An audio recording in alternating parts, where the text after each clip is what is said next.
pagpapala po ang aking gustong ihatid or ipahatid sa lahat po ng aking mga subscribers. Ganon din po sa mga followers natin at sa mga viewers na rin po. Ganon din po pagpapala po ang nais kong makarating sa inyo. At hindi po yung mga kamalasan sa buhay.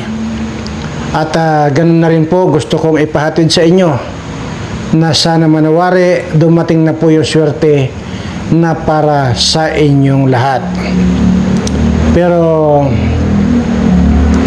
paano po magkakaroon ng swerte kung dito sa harapan ninyo may panganib?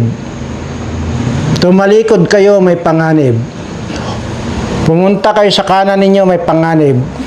Pumunta kayo sa kaliwa ninyo, may panganib. Yan po ang pag-uusapan natin. Yan po ang dahilan kung bakit wala po tayong background music ngayon. Dahil parang wala ako sa mood na parinig sa inyo ng mga background music. Bago po tayo magtuloy-tuloy, ay ang gusto ko naman pong ihatid na mensahe dito sa mga politikong mga magnanakaw na ito. Ganon din sa mga congressman at sa mga senador na mga kawatan. Iisa lamang po ang gusto kong mangyari sa inyo. Ngayon pa lang magkamatay na kayong lahat. Dahil kayo ang sanhi nitong mga paghihirap nitong ating mga kababayan. Kaya yun po ang aking hinihingi na ngayon pa lang ay daanan na kayo ng piste ng mga animal kayo.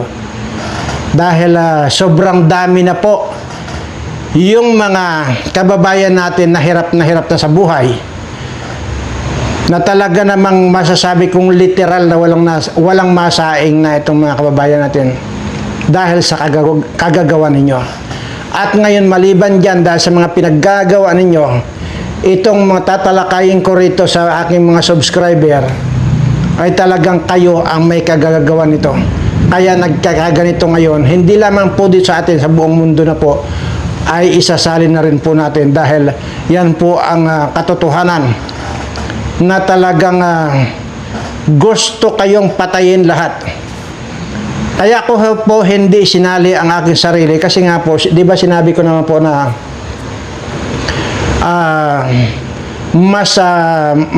more on ang kinakain ko mga dahon-dahon, mga talbos-talbos at saka kung ano-ano pang mga gulay niyan. Kaya hindi po ako kasali sa inyo na laging nanganganib ang buhay, laging nanganganib ang inyong kalusugan. At ngayon po, yan po ang ating tatalakayin. Parang hindi pa yata ako kontento dito sa mga putang inang mga politikong ito. Siya nga po pala, bago tayo magpatuloy, ay gusto ko lamang pong magpakilala sa inyo. Ako, si John Verana, ay tatakbo bilang Vice President ni Sara Duterte dahil ako ang lilikida o magliligpit sa mga animal na magnanakaw ng mga politikong ito. Junior Verana, ang bandido ng Mindoro. Ayan, manginig na kayo mga yawa. Ayan, manginig na kayo, mga hayop kayo.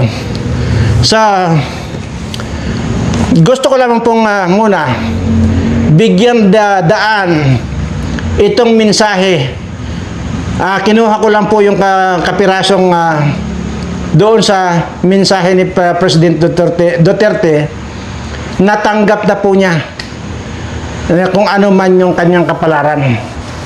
Talang sinasabi niya, ano man daw yung kanyang kapalaran dahil ang ginawa lang naman daw niya sa bayan ay tama dahil sa pagmamahal sa ating bayan at sa ating mga kababayan, which is nakita natin yan. Basahin ko lang po itong isang porsyon na ang sinasabi po rito talagang nakakaiyak. I have accepted the facts, sabi niya, that I could die in prison. Yan po. Di ka ba naman maaantig yung puso mo rito? Ulitin ko lang po, I have accepted the facts that I could die in prison. Yun po yung kanyang kinuha ko lang po doon sa whole mensahe niya. So ayan po, at kaya ganun na lang po ang panggigigil ko. Kaya na, baka hindi nyo po naintindihan yung sinasabi ko na ako, si John Berana, ay tatakbo bilang Vice Presidente ng Republika ng Pilipinas para iligpit at patayin lahat ng mga magnanakaw dito sa ating bansa. Maliwanag po yan. Tawa naman kayo dyan. Tawa. Kaya sinasabi ko nga po sa inyo, total matagal-tagal pa, ay pilitin nyo na pong mapadami pa itong subscriber natin dahil para may panlaban tayo. Tingnan nyo, nag-iisip na tatakbo itong si Viva Max Girl, Viva Max Man, na si Rapi Tulfo. Dahil 30 million daw yung kanyang subscriber, ay pwede niya ipanalo ang pagiging presidente. Ay pag yan ang nanalo, masigit pa kay bangag yan kurakot. Doon na lang sa PCSO sobrang galit niyan, pero kinabukasan parang maamong tropa. Yung pala nagkabayaran na.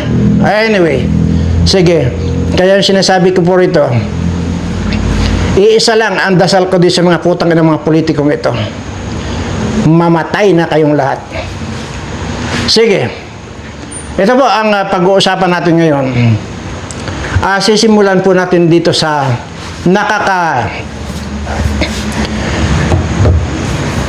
nakakapangilabot, nakakatakot, nakakadiri, at talaga namang nakakasuka itong mga malalaman nyo dito sa YouTube channel ko. Itong idadaldal ko ngayon. Simulan po natin dito sa manok.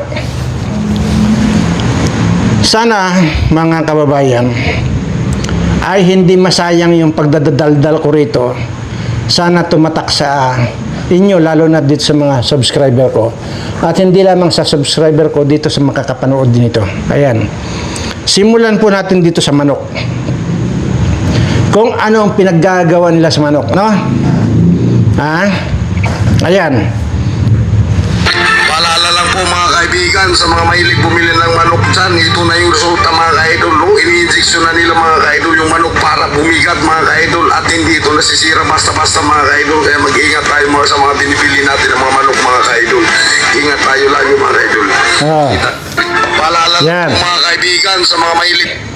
Hindi lamang po para pampabigat, kundi ini-injection nila yan na para tumagal ang buhay nitong karne ng manok. So, ibig sabihin, chemicals pa rin po na nakaka-cancer yung mga pinaggagawa nito. Bakit ko sinabi kanina na itong mga politikong magnanakaw nito ang dahilan kung bakit nagkakaganito na, nagkakaloko-loko na ang buhay natin? Dahil nga po doon sa mga pagnanakaw ng mga politikong ito. Dahil sa gustong kumita, itong mga nagtitinda ng manok na ito, ginagawa na nila yung pagiging illegal, pag-i-injection ng manok, na ang ini-injection nila dyan, hindi lamang para bumigat yung timbang ng kanilang manok, kundi chemicals pa yun na nakakalason at nakaka-cancer. Isa lang po yan. Huwag po kayong bibitaw. Darating po tayo doon sa mismong tao na yung kanilang pinoprosesong karne. At yan ay baka malamang sa malamang nakakain na kayo ng mga burger na yan na ang palaman ay karne ng tao. Darating po tayo diyan. Rambol-rambol na po ito kasi hindi ko na nagawang isalansan. Dahil busy rin po ako, kaya rumble na po ito. Kung ano lang yung pwede kong ipakita dito sa inyo, no? Ayan. Nauna na tayo doon sa manok. Ngayon na naman po dito tayo sa gulay. Ito po yung sinasabi ko na maging sa gulay yung binibili ninyo dyan. At paulit-ulit yan sinasabi ko, yung mga magaganda na gulay, huwag niyong bilhin yan kasi galing China yan, na napakataas ang lead content yan. Pagdating pa dito, ini-sprayhan pa nila ng chemicals na para tumagal yung buhay ng mga gulay na yan. Ito. Nagtanawa ninyo mga kaidol mo ni ang delikado kayo mga kaidol. Tanang mga gulay o prutas ginasprihan nila para ignon nga presko ang mga gulay o prutas. Grabe mo ni delikado yun. Tanawa ninyo mga kaidol mo ni ang delikado kayo mga kaidol. Tanang mga gulay o prutas ginasprihan nila para ignon nga presko ang mga gulay o prutas. Grabe mo ni delikado yun. Yan. Yan po yan. Kita nyo, talagang ano yung sinasabi ko kanina, sa harapan ninyo may peligro ang buhay ninyo, sa likuran ninyo may peligro ang buhay nyo. Lumingin po kayo sa kanan, may peligro ang buhay nyo. Lumingin kayo sa kaliwa, may peligro ang buhay nyo. Saan pa kayo tatakbo? Grabe. Kaya, maging ito, yung mga nasa grocery na mga gulay na yan, mga nandyan sa palengke, hindi na po kayo nakakasiguro. At yan po ay talagang pang-i-spray nila para sa ganun parang sariwa-sariwa yung gulay na mabibili niyo. Pero ang totoo niyan, chemicals, isa pa rin po na nakakalason, nakakakanser. Ito na po yung sinasabi ko sa inyo na dito sa YouTube channel natin ay wala mang kakwinta-kwinta itong mga tinatapik ko rito. Pero sabi ko, darating ang araw, marirealize nyo, magkakaroon ng kwinta ito. At doon na rin nyo mapipil kung gaano ko kayo pinagmamalasakitan at kung gaano ko kayo kamahal. Hindi lamang sa salitang mahal ko kayo, dito nyo mararamdaman kung gaano ko kayo kamahal. So ayan, at tapos na tayo sa gulay na yan na ini-sprayhan ng mga chemicals. Pero magkuhan muna tayo para may hindi naman seryoso yung ating usapan. Isisingit ko lang po ito na itong si hindi po pinangalanan pero parang mukhang si Tulpo yata ito. Hindi pinangalanan eh. Ang sinasabi po rito ito sisigwi lang po natin dito dahil wala namang kinalaman to. Ito. Patay ang isang lalaki matapos maka-6 na round kay Mrs. Ayon sa kanyang asawa ay bigla na lang nakatulog at hindi na nagising ang kanyang asawa. Patay ang isang lalaki matapos maka-6 na round kay Mrs. Ayon sa kanyang asawa ay bigla na lang nakatulog at hindi na nagising ang kanyang asawa. Oh, yan. Patay ang isang lalaki Yan kaya paalalahanan nyo rin yan mga asawa. Yung mga asawa ninyo ay ang pangit rin po yung sobrang kalibugan. Tingnan nyo, naka-6 na round daw itong asawa niya. Hindi man nila pinangalanan para mukhang si Tulpo yata ito dahil malibog din po yung si Tulpo na yan eh. Kahit na sino na lang, basta kahit na lagyan mo ng palda yung pusti ng meral ko, papatusin yan. Anyway, hindi ko man sinabi na siya, pero malay natin, siya nga. Ayan. So, masama po lahat ng bagay na sobra, masama. Imagine mo, 6. Hindi na nakatulog na, diretso na. Kaya palalahanan niyo po yung mga asawa ninyo, huwag masyado. Hinay-hinay lang. At, kung lang, moderate lang. Ika nga, no? So, yan. So, yan po, para lang mayroon tayong katatawanan. Kaya sinigwi ko lang po yan. Ano pa ba itong isa na ito? Tika, Ano pa ba ito? So, yan. Alala po na suriin natin ng mabuti kapag Aha. Sana.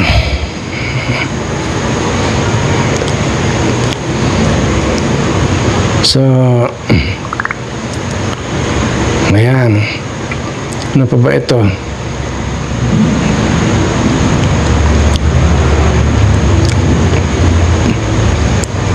Basta po sinasabi ko, rambul-rambul na po ito dahil hindi ko na po naisalansan ito, ha.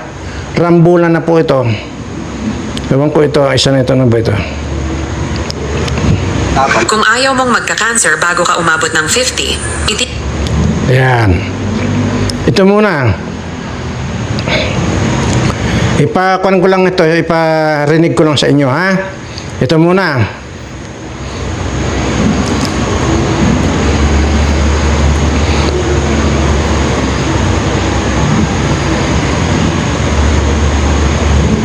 tigil mo na ang 6 na ugaling ito agad-agad. Kung ayaw mong magka-cancer bago ka umabot ng 50, itigil mo na ang 6 na ugaling ito agad-agad. Ang pang-apat ay tiyak na magugulat ka dahil 90% ng mga tao ay ginagawa ito araw-araw nang hindi nila alam. Pinapakain nila ang mga selula ng cancer. Narito ang lahat ng kailangan mong malaman. Dapat mong panoorin ang video na ito ng 2 beses. I-save ito at ibahagi sa lahat ng mahal mo sa buhay. 1. Ang pag-init ng pagkain sa mga plastic na lalagyan. Ang init ay naglalabas ng mga kemikal na nakakasira sa iyong hormones at nag-uudyok ng abnormal na paglago ng selula. 2. Ang pagkain ng sunog o charred na karne. Ang mga itim na crispy na bahagi ay naglalaman ng carcinogens na direktang nakakasira sa iyong DNA. 3. Ang paggamit ng regular na deodorant na may aluminum. Ito ay sumisipsip sa iyong balat at nag-iipon sa tissue ng dibdib kung saan nagkakaroon ng mga tumor. 4. Ito ang isa na halos lahat ay ginagawa. Ang pagtulog na may telepono sa ilalim ng unan o katabi ng iyong ulo. Ang pinsala mula sa cellular na ito ay nagiging cancer. Number 5. Ang pag-inom mula sa plastic water bottles na naiwan sa mainit na sasakyan. Ang init ay nagpapagana ng mga toxins na sumasama sa iyong tubig at umaatake sa iyong mga organo. Panghuli, ang bilang 6, ang pagkain ng asukal araw-araw. Ang mga selula ng cancer ay kumakain ng glucose at kapag pinupuno mo ang iyong katawan ng asukal, literal na pinapakain mo ang mga tumor. paalala Ayan po. baka ginagawa mo to kapag natutulog ka. Siguro po maliwanag sa inyo yon. Yun pong mga bottled water na iwasan nyo pong mainitan. Ano? Kasi pagka yan pong bottled water ay nainitan, yung itong plastic bottle, ay sabi naglalabas daw ng chemicals yan. How much more yung mga cellophane? Di ba? Siguro naman ay nakaranas kayo na pupunta kayo sa isang mga nagtitinda ng either ulam or nagtitinda ng mga sabaw-sabaw na yan, di ba? Di ba nilalagay nila sa plastic? Naku po, napakadelikado. Dahil mainit yon. So, sasabayan paglabas yung chemical na galing sa plastic. Napakadelikado. Sana po maintindihan nyo, ha, kasi sabi ko nga, rambol po itong ating ginagawa ito, ha. So, ayan.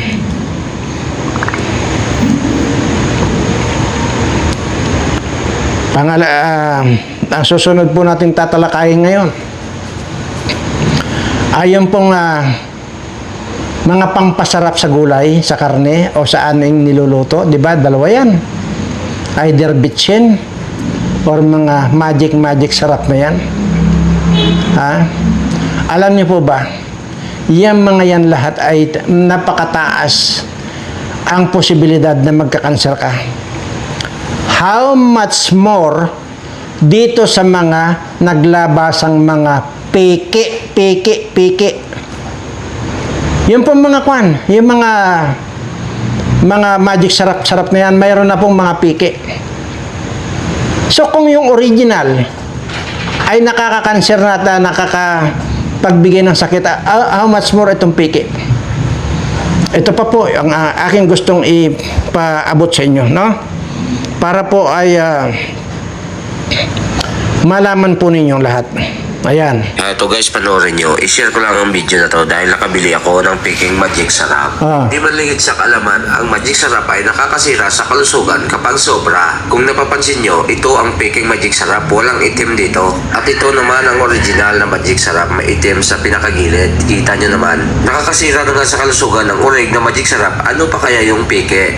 Ito guys, panoorin nyo. I-share ko lang ang video na to dahil nakabili ako ng Peking Magic Sarap. Hindi man lingid sa kaalaman, ang Magic Sarap ay nakakasira sa kalusugan kapag sobra. Kung napapansin nyo, ito ang Peking Magic Sarap, walang itim dito. At ito naman ang original na Magic Sarap, may itim sa pinakagilid. Kita nyo naman, nakakasira na nga sa kalusugan. Di ba?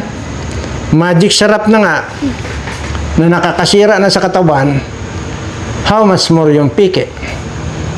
Di ba? Yung mga sinigang mix na yan, lahat po yan, mga chicken cubes, yung mga nor na yan, mga beef cubes na yan, napakataas po pala ng tsansa na magkakakanser ka. At yan po ay napag-alaman din po natin. At dahil nga po ngayon ay gusto ko pong lahat po ng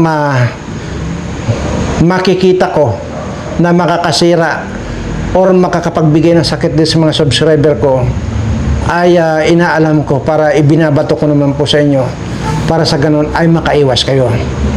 Yung mga sinigang mix na yan, ganito lang po yan. Una, wala naman po yan nung araw eh. Yung mga bitsin na yun, wala naman po yan nung araw. At ngayon, mahirap na tayo mag-adjust kasi nakasanayan natin yung mga magic sarap na yan. Kaya nga magic eh. Ibig sabihin chemicals yan.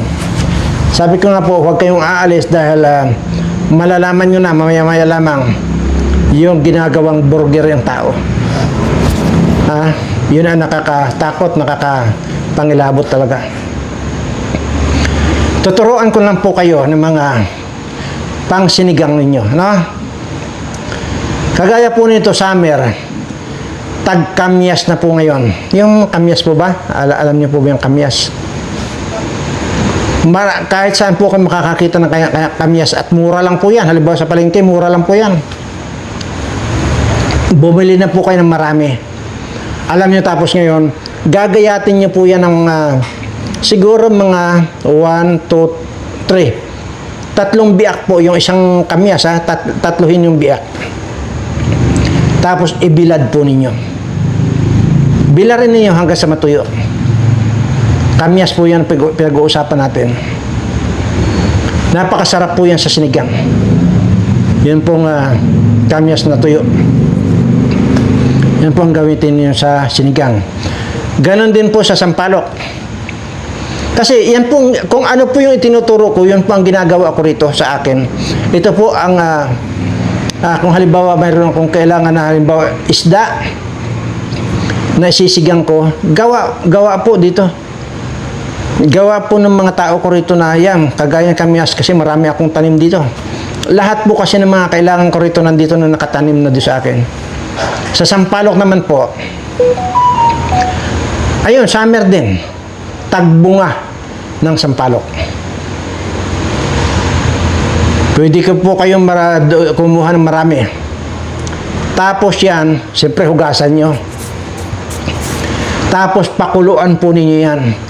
Pagka yan po ay kumulo na, magkakalasan po yung kanyan eh. Yung balat niyan. Yun po ang pigain ninyo.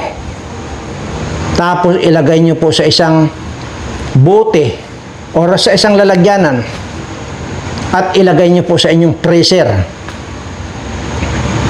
Ayan po, pag every time na matagal po ang buhay niyan, huwag kayong mag-alala. Basta nakalagay po sa freezer, matagal po ang buhay yung nilagang sampalok na piniga ninyo.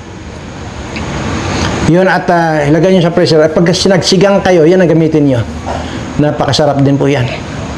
Isa bibili kayo ng mga magic sarap at saka mga sinigang mix na yan.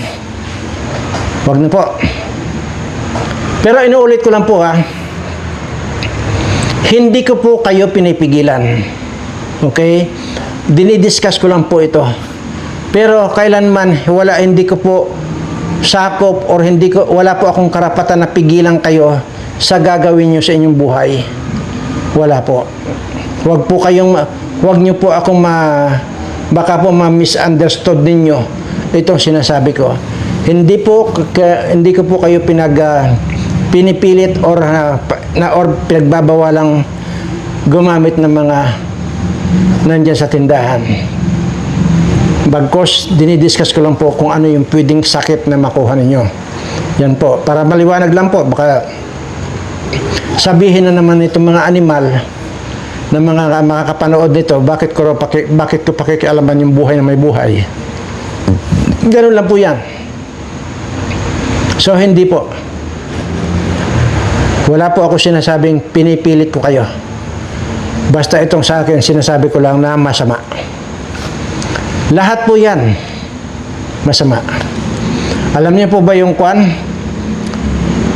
Hindi ko naman po kasi masisi lalo na itong mga subscriber ko na nandito na sa mga kwan, sa mga syudad, or dito na sa mga kwan, na hindi gagamit niyan. Pero, kung halimbawa may probinsya po kayo, nandiyan kayo sa mga Metro Manila, ay isang palok po nabibili sa palengke. Kamyas nabibili rin po yan sa palengke. So ganun po, kayo lang po ang gumawa. Kagaya po sa kape. Kahapon diniscuss natin yung kape. Kayo na lang po ang magproseso. Bumili kayo ng coffee beans. O, kayo na magsangag, kayo na magbayo, magdurog, ilaga ninyo. Yan ang kapihin ninyo. Kisa na nagkakape kayo dyan sa mga nakakakanser na yan. But again, hindi ko po kayo pinagbabawalan. Sinasabi ko lang po na nakakakanser yan. So, okay, magawin naman po tayo dito.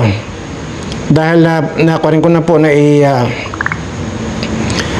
na-discuss ko na yan mga yan. Naku, ano pa ba ito? Sandali ha.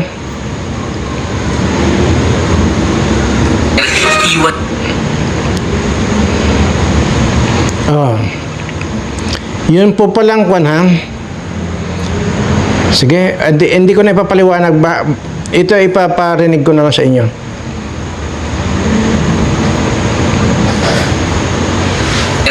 Iwan mo lang yung bakas mo dyan sa comment section. Police never expected that an emergency call would uncover such a horrifying case. While shopping, Andrew Miller discovered a piece of meat on the counter with an unusual shape, disturbingly similar to a human leg. Sensing that something was terribly wrong, he left the supermarket and contacted the police in a state of panic. The scene was quickly sealed off.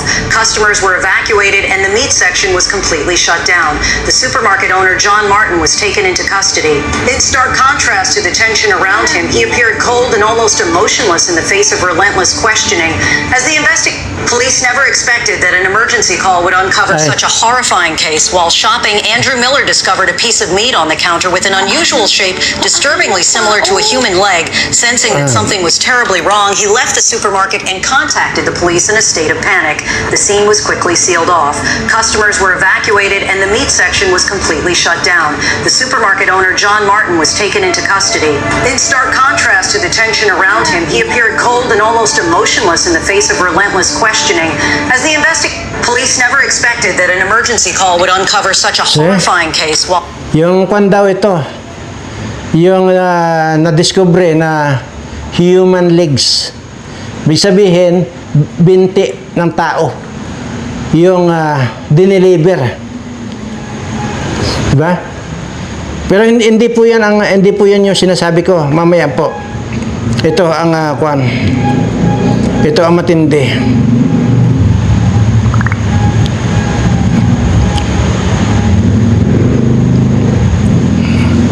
Okay.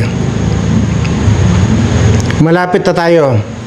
Pero mag-segue ulit tayo para kahit pa paano ay mabawasan yung tension natin, ano? Ito muna, mag-segue muna tayo.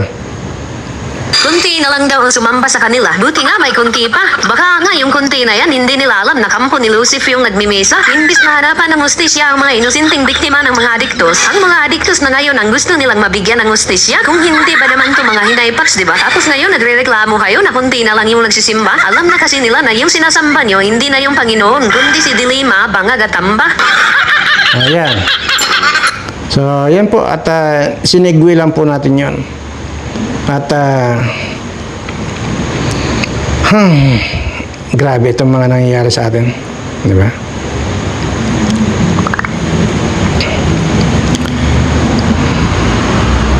Ano, doon na ba tayo sa kwan? Doon na ba tayo sa parte ng nakakapanginig, nakakatakot, nakakasuka, at nakakapangilabot na totoong nangyari? Yung ginagawang burger yung tao at dinideliver sa kung saan-saan lugar sa lupalop ng mundo. Imagine mo yung nakaisip niyan, talagang talagang napaka, hindi lamang po mga taong basta-basta itong mga gumawa nito. Mga kilalang tao po doon, kagaya ng Bill Gates na yan, yung mga Epstein files na yan, bagamat patay na itong si Epstein na ito, ay puro katarantaduhan yung mga pinaggagawa. At ang karamihan po dito na mga tao na kinakarne nila, na ginagawang burger, ito po yung mga nahuhuli sa borders. Imaginin mo yan.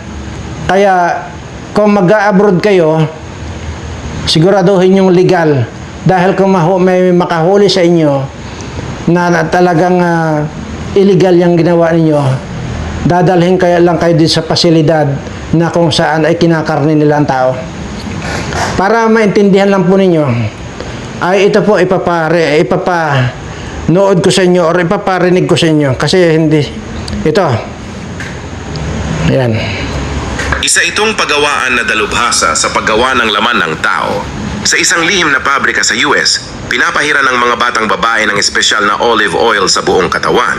Pagkatapos, inilalagay sila sa vacuum-sealed na supot at dinadala sa malamig na silid para sa proseso ng pag-aatsara. Kapag kumpleto na ang proseso, ipinapadala sila sa conveyor belt at ipinapasok sa malalaking makinang panggiling ng karne. Sa mabilis na pag-ikot ng makina, ang katawan ng tao ay dinudurog at ginagawang magkakaparehong sukat na patis. Ipinapadala ang mga ito sa iba't ibang restaurant sa buong bansa, ginagawang hamburger na may iba't ibang lasa at nagiging paborito ng matatanda at bata. Dahil dito, lalo pang umunlad ang negosyo ng mga kainan, ngunit walang nakakaalam kung saan talaga nanggagaling ang kanilang hilaw na sangkap. Habang patuloy ang pagtaas ng demand, nagkulang ang pabrika sa supply, kaya ibinaling ng pamunuan ang pansin sa mga illegal na imigrante. Dinakip ang mga ito at ipinadala sa tinatawag na sanitarium. Sa papel, sila raw ay mga caregiver na mag-aalaga sa matatanda.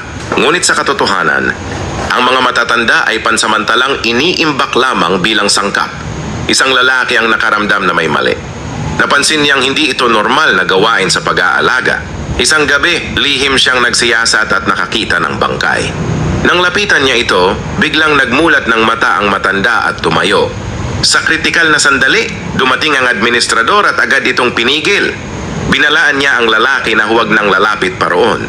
Ngunit mas malalim pa ang tunay na katotohanan, unti-unti niyang natuklasan na ang mga tinatawag na matatanda ay pawang mga kabataan lamang na tinurukan ng hormone upang pabilisin ang pagtanda para raw mas lumambot at maging mas makatas ang karne.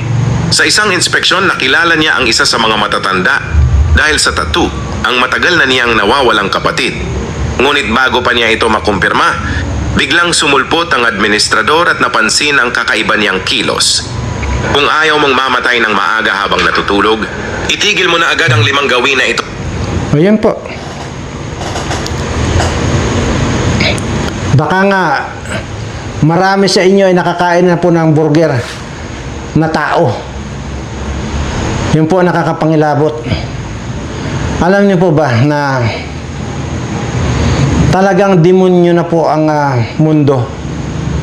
Yung mga tao ngayon talagang talagang dumadami na yung mga demonyo. At maging pare,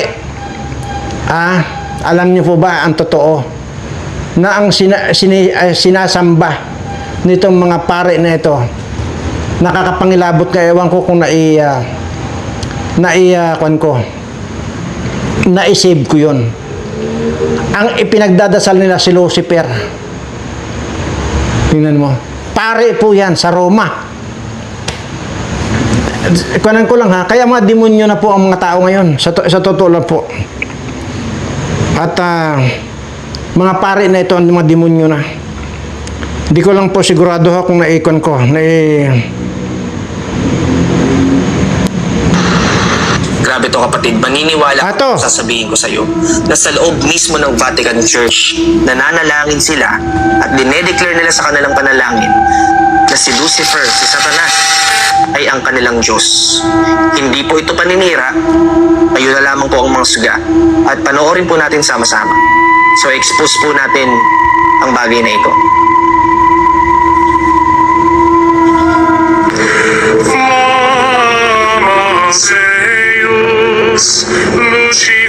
Oh, Lucifer.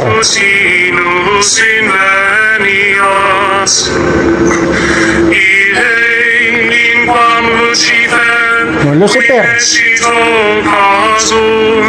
Grabe, tumatayo balahibo ko. Tingnan niyo yung translation na nasa baba yung translation.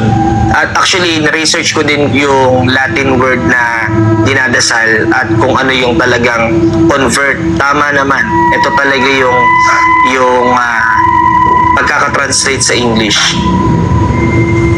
Christus Filius tuus, qui regressus ab imperis, humanos generis alegos ilusis, et secum vivit regnas in saecula saeculorum.